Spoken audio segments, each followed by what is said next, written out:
guys, Belle here from Disney in 3, here to talk to you about Disney's Hollywood Studios.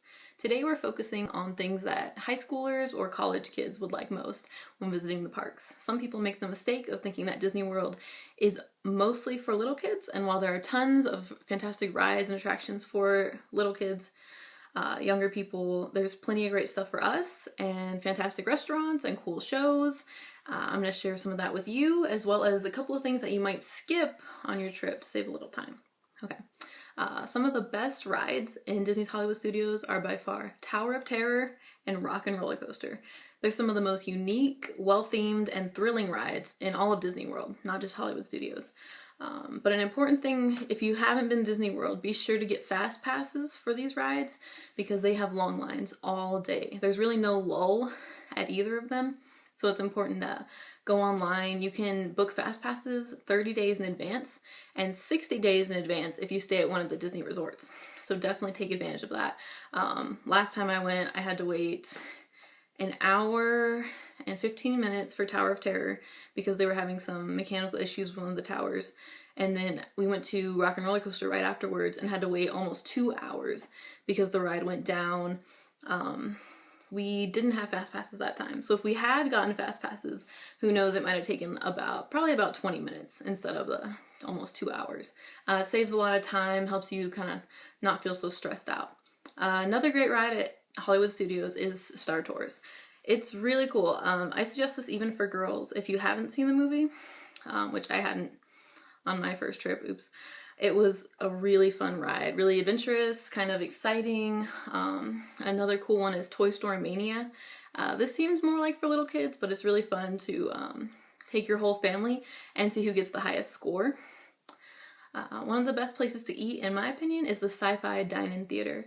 It looks just like a drive-in theater from the 50s. They play reels of old sci-fi and horror movies. Be sure to get reservations in advance.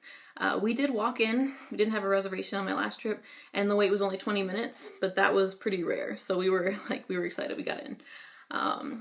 If you are a Star Wars lover, they actually have right now, from May 4th to June 14th, a Star Wars Galactic Breakfast at Sci-Fi Dine-In Theater. So you get to meet Darth Vader, Boba Fett, the Stormtroopers, kind of a mix of all the most popular Star Wars characters, and you get to have breakfast with them, meet them, and probably get some autographs and stuff. It sounds pretty cool. I wish I was going during those dates, but my next trip is in September, sad. But I'll definitely try to make Star Wars weekends next year. A couple more things to do that people don't really think about, a little bit off the grid, are the Magic of Disney Animation. Now this is a building, that's what it's called, the Magic of Disney Animation building, and they have drawing classes in there. So last time me and my friend, when we went to Disney World, we learned how to draw Tinkerbell. And it sounds simple, like it wouldn't be that great, but you're in there with a room full of all sorts of people. You get to meet people around you, have fun kind of trying your best to draw this character, while an animator shows you how to perfectly proportion and shade in any sort of Disney characters. The first time I went, we did Tigger. The second time was the Genie, and then Tinkerbell this past time. So it's a lot of fun. You get a unique souvenir, and I would definitely check it out no matter what age you are. Another great restaurant besides Sci-Fi Dine-In Theater is the Hollywood and Vine. Disney actually has a deal where you can get reservations to the Hollywood and Vine, as well as priority seating at their nighttime show at Hollywood Studios called Fantasmic. So that was a good deal. That way you don't have to fight so hard to find good seats for the show. And Hollywood and Vine has an amazing buffet.